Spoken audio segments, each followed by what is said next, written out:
Најдоцна за 10 дена председателот Иванов треба да се исели од Вила Водно.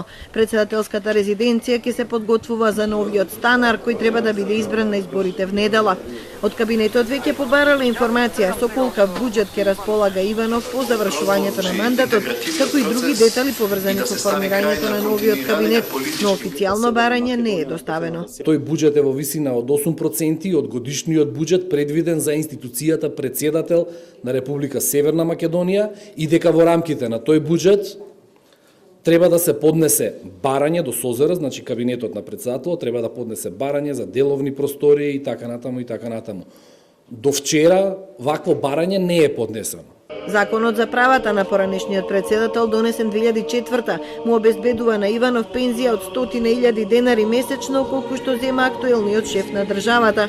Му следува канцеларија со тројца вработени по негов избор, лично обезбедување, службено возило, возач и учество на државни манифестации.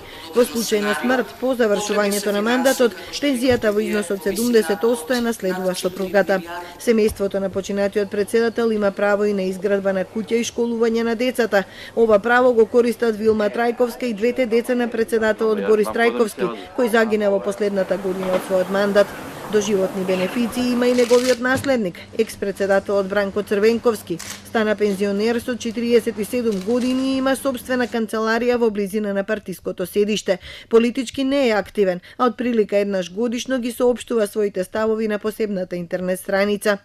Мандатот на Иванов завршува на 12 мај, денот кога беше одржана инаугурацијата во председател пред 10 години. Доколку в недела не биде избран нов председател, ќе го заменува по функција председателот на собранието Талат Џафери.